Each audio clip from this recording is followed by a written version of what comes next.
El conflicto de los siglos. Prefacio. Esta obra se publica para confirmar en el lector su más profundo y acariciado deseo, la esperanza de que el bien y la justicia se impondrán definitivamente en el universo. No se propone este libro enseñarnos que hay desgracia y miseria en el mundo. Harto lo sabemos ya. Tampoco tiene por objeto darnos a conocer el antagonismo irreductible que existe entre las tinieblas y la luz, la muerte y la vida. En lo más recóndito de nuestro corazón, algo nos dice que así es, y que nos toca desempeñar una parte en el conflicto. Sin embargo, muchos dudan de que el amor y el bien triunfen para siempre sobre el odio y el mal.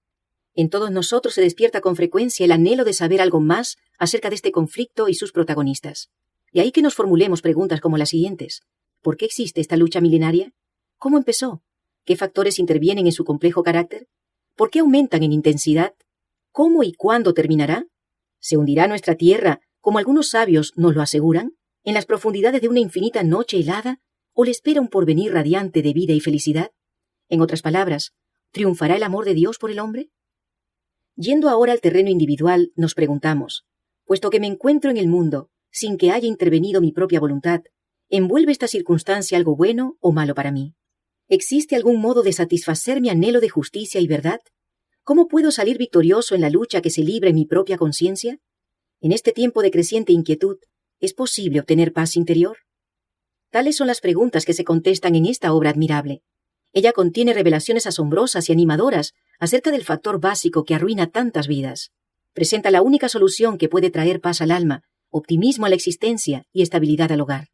Indica también cómo es posible disfrutar anticipadamente del triunfo definitivo del bien en nuestra vida personal.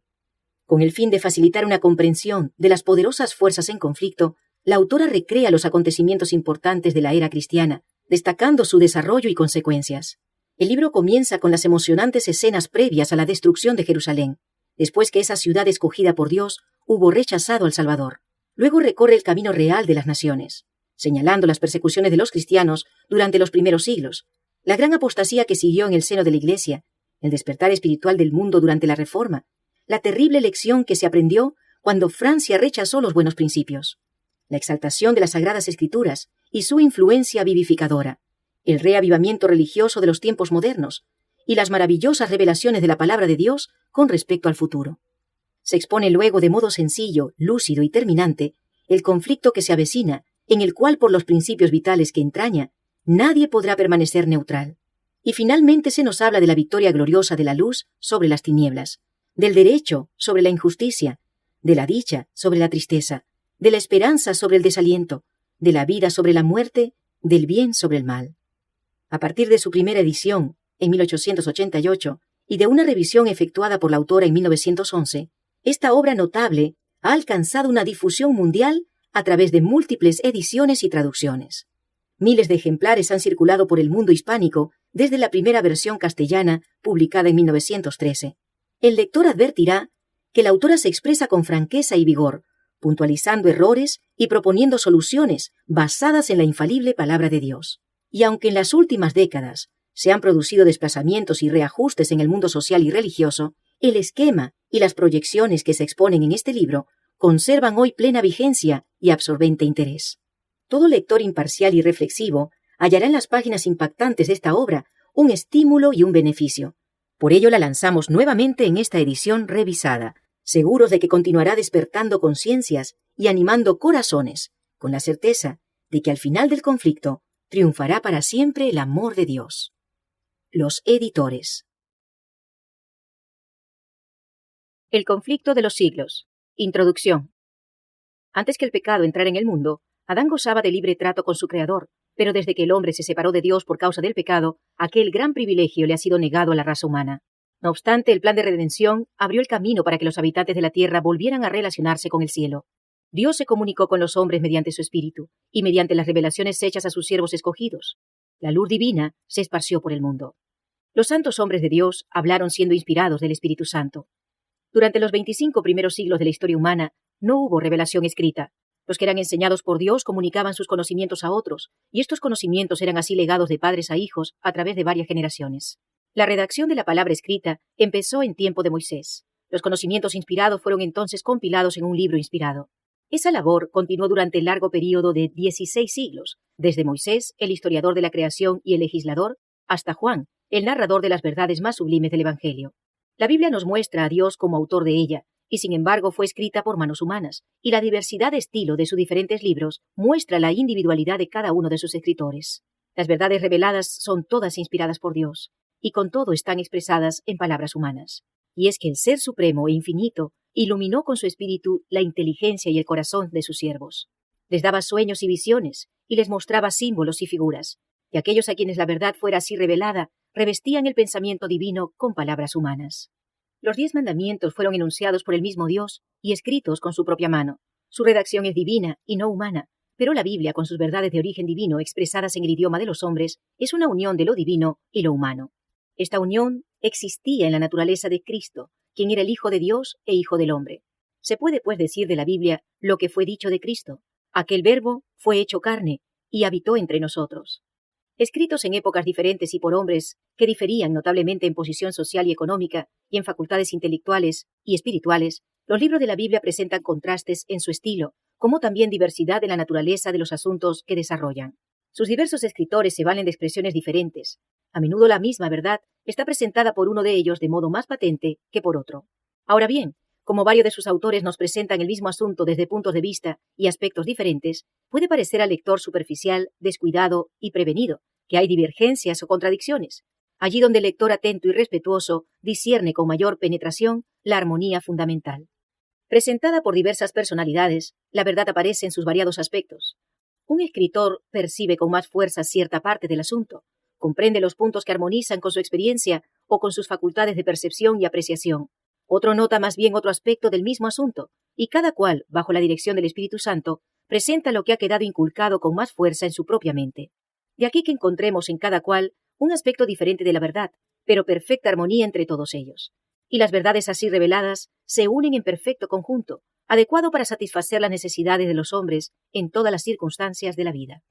Dios se ha dignado comunicar la verdad al mundo por medio de instrumentos humanos, y Él mismo, por su Santo Espíritu, habilitó a hombres y los hizo capaces de realizar esta obra.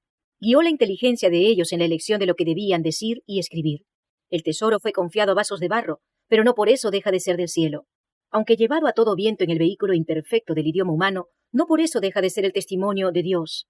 Y el Hijo de Dios, obediente y creyente, contempla en ello la gloria de un poder divino, lleno de gracia y de verdad.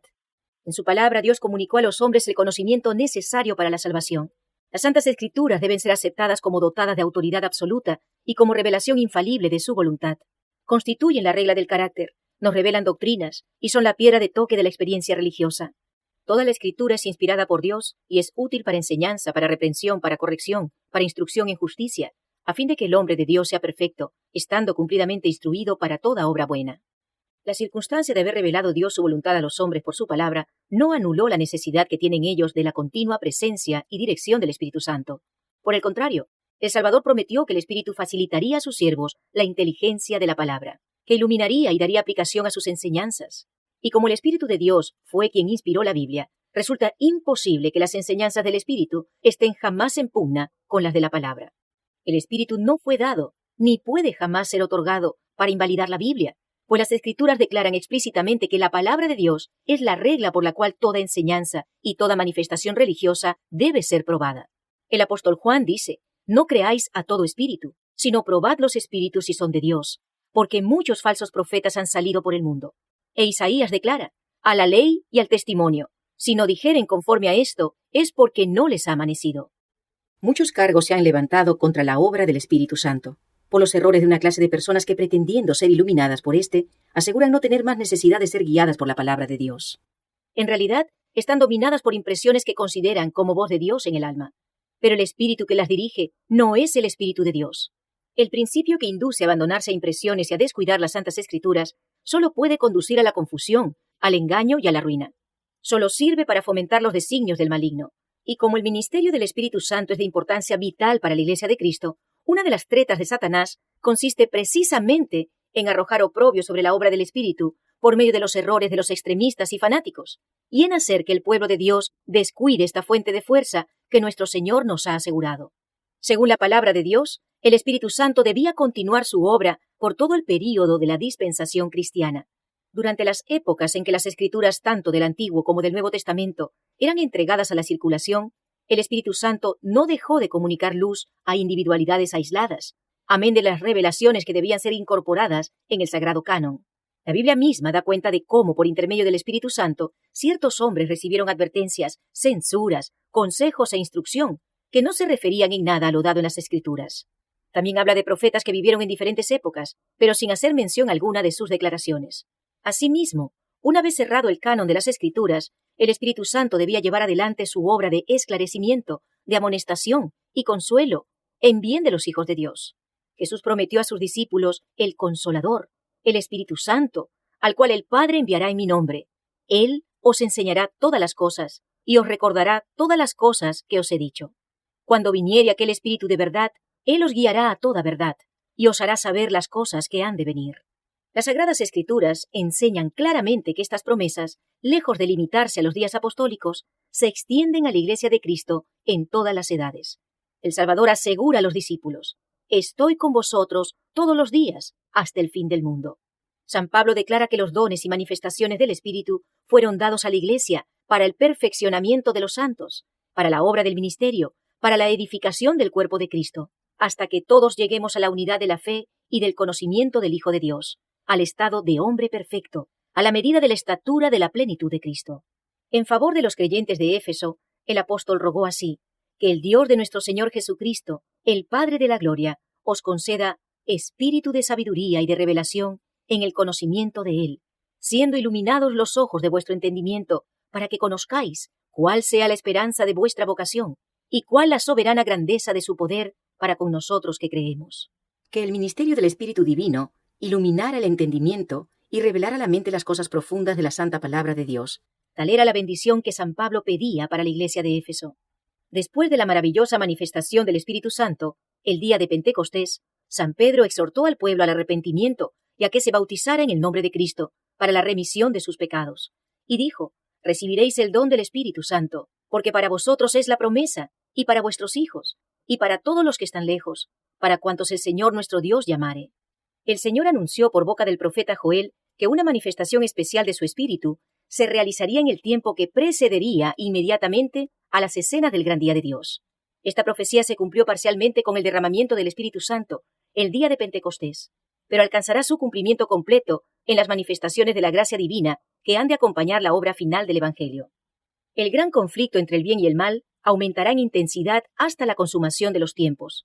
En todas las edades la ira de Satanás se ha manifestado contra la Iglesia de Cristo, y Dios ha derramado su gracia y su Espíritu sobre su pueblo para robustecerlo contra el poder del maligno. Cuando los apóstoles de Cristo estaban por llevar el Evangelio por el mundo entero y consignarlo por escrito, para provecho de todos los siglos venideros, fueron dotados especialmente con la luz del Espíritu. Pero a medida que la Iglesia se va acercando a su liberación final, Satanás obrará con mayor poder, descenderá teniendo grande ira, sabiendo que tiene poco tiempo. Obrará con grande potencia y señales y milagros mentirosos. Por espacio de 6000 años, esa inteligencia maestra, después de haber sido la más alta entre los ángeles de Dios, no ha servido más que para el engaño y la ruina. Y en el conflicto final se emplearán contra el pueblo de Dios todos los recursos de la habilidad y sutilezas satánicas, y toda la crueldad desarrollada en esas luchas seculares.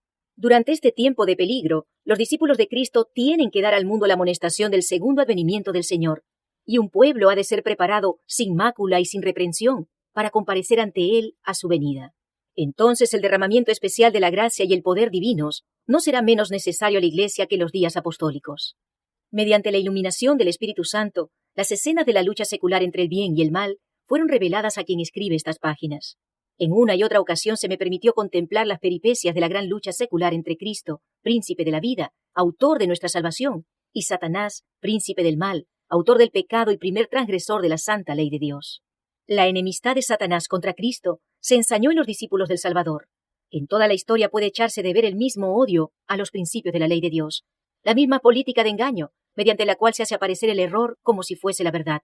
Se hace que las leyes humanas sustituyan las leyes de Dios, y se induce a los hombres a adorar la criatura antes que al Creador.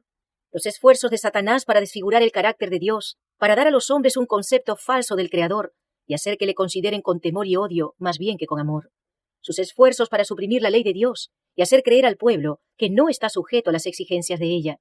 Sus persecuciones dirigidas contra los que se atreven a resistir a sus engaños han seguido con rigor implacable. Se pueden ver en la historia de los patriarcas, de los profetas y apóstoles, de los mártires y reformadores.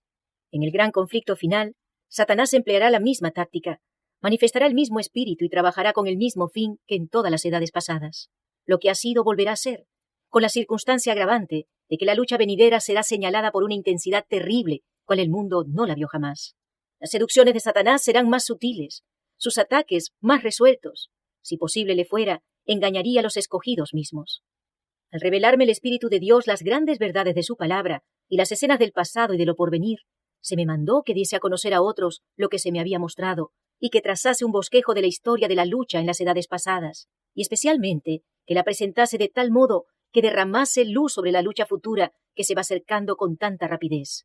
Con este fin, he tratado de escoger y reunir acontecimientos de la historia de la Iglesia en forma que quedara bosquejado el desenvolvimiento de las grandes verdades comprobantes que en diversas épocas han sido dadas al mundo, han excitado la ira de Satanás y la enemistad de la Iglesia amiga del mundo, y han sido sostenidas por el testimonio de aquellos que no amaron sus vidas, exponiéndolas hasta la muerte. En esos anales podemos ver un anticipo del conflicto que nos espera. Considerándolos a la luz de la palabra de Dios y por la iluminación de su Espíritu, podemos ver descubierto las estratagemas del maligno y los peligros que deberán evitar los que quieran ser hallados sin mácula ante el Señor a su venida. Los grandes acontecimientos que marcaron los pasos de reforma que se dieron en siglos pasados son hechos históricos, harto conocidos y universalmente aceptados, que nadie puede negar. Esa historia la he presentado brevemente, de acuerdo con el fin y objeto de este libro, y con la concisión que necesariamente debe observarse, condensando los hechos en forma compatible con una clara inteligencia de las enseñanzas consiguientes.